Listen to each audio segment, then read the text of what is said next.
नमस्कार साथियों, स्वागत है आपका अपने YouTube चैनल एजुकेशनल हब में। आज हम भारतीय काव्य शास्त्र के अंतर्गत काव्य प्रयोजन पढ़ने वाले हैं, जो कि आगामी परीक्षाओं के लिए बहुत ही महत्वपूर्ण है। कवि रचना क्यों करता है?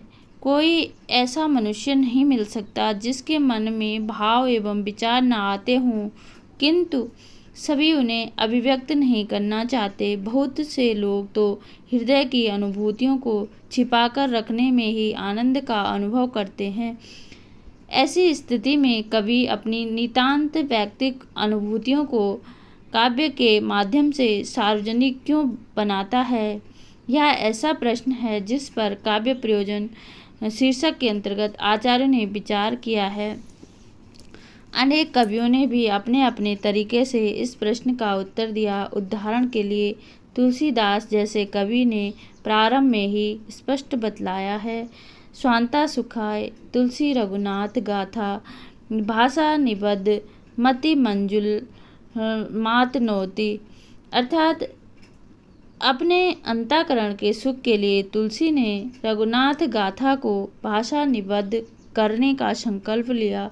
काव्य रचना का यह भी एक मान्य प्रयोजन है।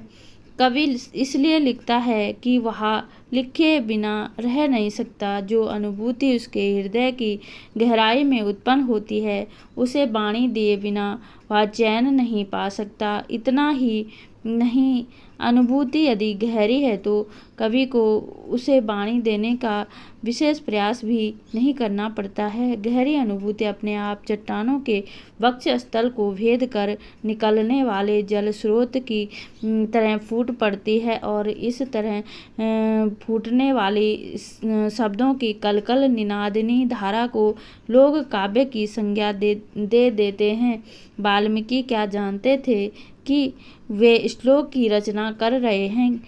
क्रीड़ारत क्रोच मिथुन में थे एक ज्यों ही निठुर बहेलिए की वाणी बाणों का शिकार बना कि उनके हृदय से अकस्मात शब्द फूट पड़े। माँ निषाद प्रतिष्ठा स्तवागमा शाश्वती समा, यत् क्रोच मिथुनादेकम अवधि काम मोहिता। हृदय से अकस्मात फूटे हुए शोक के ये शब्द ही श्लोक बन गए और संसार की पहली कविता अस्तित्व में आ गई। इस प्रकार अंतःप्रेरणा के वशीभूत कवि स्वांता सुखाय काव्य रचना करता है।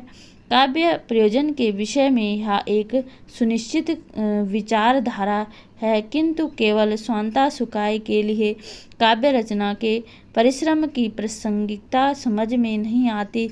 किसी को सुख मिलता है तो वह अपने भावों को लिख लिख कर गंगा में विसर्जित कर दे।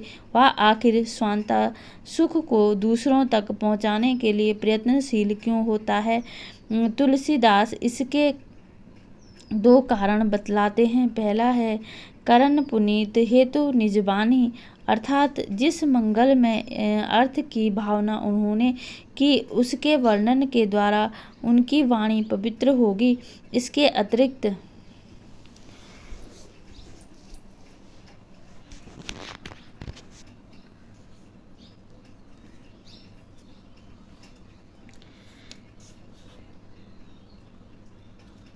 दूसरा कारण वे बतलाते हैं सुर सरी सम सब कर हित होई, अर्थात उनके मन में कहीं ना कहीं यह विश्वास है कि सबके सामने अभिव्यक्त होकर उनकी भावना गंगा की तरह सबके लिए हितकारी सिद्ध हो सकती है। जिस मंगल में अर्थ की भावना कवि को इतना संतोष एवं आनंद प्रदान करती है, वह शब्दों के माध्यम से प्रकट हो तो कदाचित सभी वैसे ही संतोष का अनुभव कर सकें। यह मनोवृत्ति भी काव्य रचना की प्रेरणा उत्पन्न करती है। इस प्रकार काव्य रचना के प्रयोजन अनेक हो सकते हैं। कभी स्वांता सुखाय काव्य रचना में कवि की प्रवृत्ति होती है तो कभी लोक मंगल की कामना से, कभी वह अपनी वाणी को पवित्र करने अथवा कृति प्राप्ति के लिए काव्य रचना में प्रवृत्त होता है तथा कभी कभी कोई कवि केवल अर्थ प्राप्ति के लिए काव्य रचता है। काव्य की ऐतिहासिक परंपरा में कभी ना कभी ऐसा युग भी अवश्य दिखलाई पड़ता है जबकि काव्य शुद्ध रूप में कलात्मक चमत्कार के प्रदर्शन द्वारा अर्थ प्राप्ति का साधन बन जाता है। कवि, ऋषि, मनीषी और क्रांतदर्शी सृष्टा की भूमिका से नीचे उतरकर अपने आश्रयदाता की प्रशंसा में अतिशयोक्तिपूर्ण छंदों की रचना करके वाही लूटता तथा मूल्यवान पुरस्कार प्राप्त करता है। ठाकुर कवि ने ऐसे ही कवि की ओर व्यंग्यपूर्ण लक्ष्य किया है।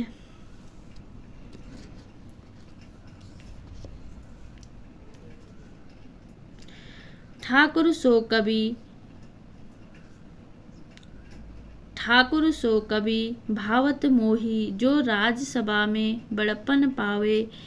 तुलसी ने तो ऐसी काव्य रचना को सरस्वती का अपमान माना है। वे कहते हैं कि काव्य प्रतिभा से संपन्न कोई व्यक्ति यदि हाड़ मास के किसी आदमी की प्रशंसा में अपनी वाणी का प्रयोग करता है तो सरस्वती उसकी दृष्टता पर सिर धूनती तथा पश्चाताप करती है।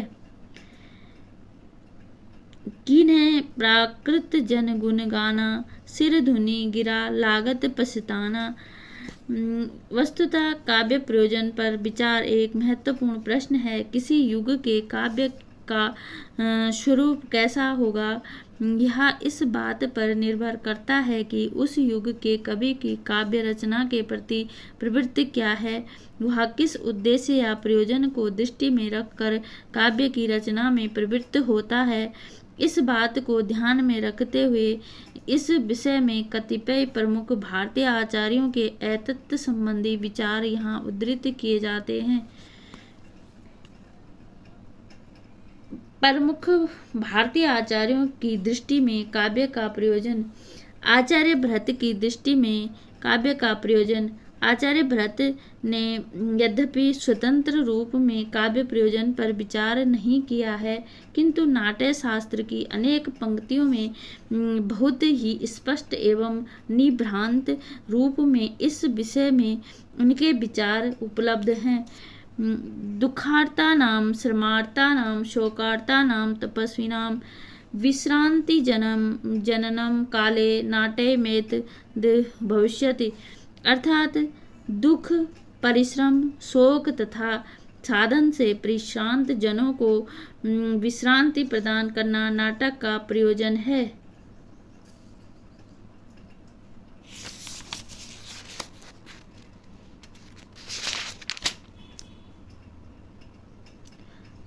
आगे दूसरे श्लोक में नाट्य शास्त्र का कहना है कि नाटक धर्म, यश और आयु की वृद्धि करने वाला, हितकारी, बुद्धि का विकास करने वाला तथा लोक को उपदेश करने वाला होगा। धर्म यशस्यामायुष्यम हित बुद्धि विवर्धनम लोकोपदेश जननम नाट्यमेत तद भविष्यति। इसी प्रसंग में आचार्य बतलाते हैं कि नाटक उत्तम माध्यम तथा अधम सभी प्रकार के मनुष्यों के कर्मों का आधार ग्रहण करने वाला तथा सर्व कल्याणप्रद होगा।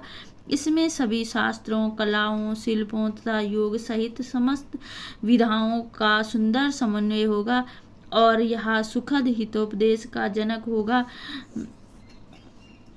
इस प्रकार भरत के अनुसार नाटक काव्य का प्रयोजन लोक के आनंद मंगल का ऐसा विधान प्रस्तुत करना है जो सर्व सुलभ, सर्व हितकारी, सर्वग्राही तथा नाना प्रकार के भावों एवं रसों से समन्वित हो। भरत मुनि की प्रसिद्ध काव्य कृति है नाट्य शास्त्र। आचार्य भामा के अनुसार काव्य का प्रयोजन निम्नलिखित है। धर्मार्थ काम मोक्षेषु वैक्षण्यम कलासु च करोति प्रीतिम कृति च साधु काव्य निबंधनम। अर्थात उत्तम काव्य का प्रमुख लक्ष्य धर्म, अर्थ, काम और मोक्ष की सिद्धि के साथ ही कला की विचक्षणता का प्रकटीकरण एवं कृति तथा प्रीति का प्रसार करना है। कृति एवं प्रीति को दूसरे शब्दों में श्रेय एवं प्रेय कहा जा सकता है। आध्यात्मिक एवं भौतिक दोनों प्रकार के विषयों को अपनी सीमा में लेते हुए काव्य कला रीति से धर्म, अर्थ, काम और मोक्षादि पुरुषार्थों की उपलब्धि कराता है। काव्य के अतिरिक्त दूसरी विधाओं द्वारा यही प्रयोजन नीरस एवं कठिन प्रतीत होता है। आचार्य दंडी का मत है। आचार्य दंडी ने अपने काव्यदर्श शीर्षक ग्रंथ में काव्य का प्रयोजन निम्नलिखित शब्दों में व्यक्त किया। इद मंदतम कृत्सम जायेत भूत्रयम् यदि शब्दः वयं ज्योतिरासा रात्र दीप्ते। यदि शब्द की ज्योति से यह जगत प्रकाशित न होता तो तीनों लोग अंधकार रात्र होते। दंडी का यह कथन समस्त वाङ्मय पर लागू है। इसके आगे के श्लोक में वे विशेषतः काव्य के प्रयोजन की ओर संकेत करते हैं। आदि राज यशो बिंब आदर्श प्राप्य वाङ्मयी तेषां सन्निधाने अपि न स्वयं पश्य नाश्यति। अर्थात काव्य के शब्दमय दर्पण में महापुरुषों के यश की छाया प्रतिबिंबित होती रहती है। उनका नश्वर शरीर नष्ट हो जाने पर भी काव्य के माध्यम से उनका यश शरीर अमर होता है। इसका प्रमाण कोई भी चाहे तो स्वयं देख सकता है। आचार्य दंडी की महत्वपूर्ण काव्य कृति है काव्यदर्श।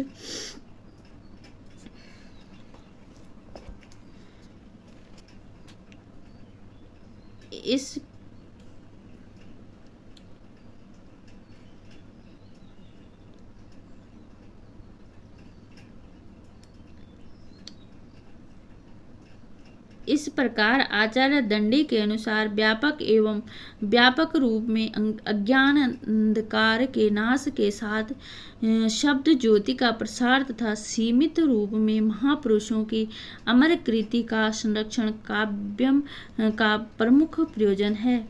आचार्य वामन का मत। आचार्य वामन का अनुसरण करते हुए आचार्य वामन ने भी प्रीति तथा कृति को काव्य का प्रयोजन बतलाया है। काव्यम सद दृष्टा दृष्टार्थ प्रीति कृति हेतुत्वात्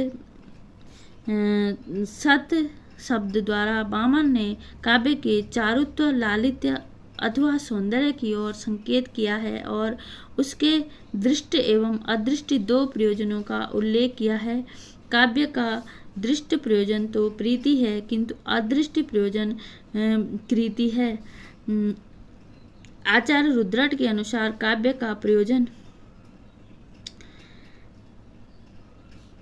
आचार्य रुद्रट ने काव्य का प्रयोजन इस प्रकार स्पष्ट किया है। ननु काव्येन क्रियते सरसानां वाग्मश्च चतुर्वर्गे लघु मृदु च नीरसेभ्यस्ते हि त्रयस्यते सांत्रेभ्य। अर्थात काव्य निश्चय ही चतुर्वर्ग धर्म, अर्थ, काम, मोक्ष का सरस अवगम कराता है। जिन विषयों का शास्त्रों में उपलब्ध वर्णन लोगों को नीरस एवं त्रासदायक प्रतीत होता है वे ही काव्य विषय काव्य में सरल, सरस, मधुर एवं मनोहारी बन जाते हैं। काव्य प्रयोजन के विषय में आनंदवर्धन के विचार। ध्वनि सिद्धांत के प्रवर्तक आनंदवर्धन ने काव्य प्रयोजन के विषय में पृथक रूप में तो विचार नहीं किया किंतु ग्रंथारंभ में ही ध्वनि का स्वरूप बतलाते हुए उनका कथन काव्य प्रयोजन की ओर भी संकेत करता है।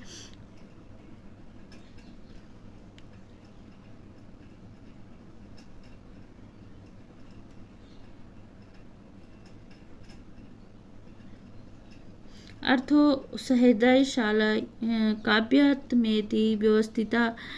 इस कथन के आधार पर कहा जा सकता है कि आनंदवर्धन की दृष्टि में काव्यात्मा के रूप में व्यवस्थित शैलांग्य अर्थ का प्रस्तुतिकरण ही काव्य का प्रयोजन है। कुंतक के काव्य प्रयोजन विषयक विचार। वक्रोक्ति सिद्धांत के संस्थापक आचार्य कुंतक के अनुसार काव्य का प्रयोजन इस प्रकार है। धर्मादि साधनोपाय सुकुमार क्रियमोदिता काव्य बंधो अभिजातानाम हृदय आह्लाद कारक का, अर्थात काव्य का प्रयोजन धर्म आदि पुरुषार्थों का साधन, सरस सुकुमार उक्तियों का कथन तथा सहृदय पुरुषों के हृदय को आह्लादित करना है। आचार्य कुंतक की महत्वपूर्ण काव्य कृति है वक्रोक्ति जीवित।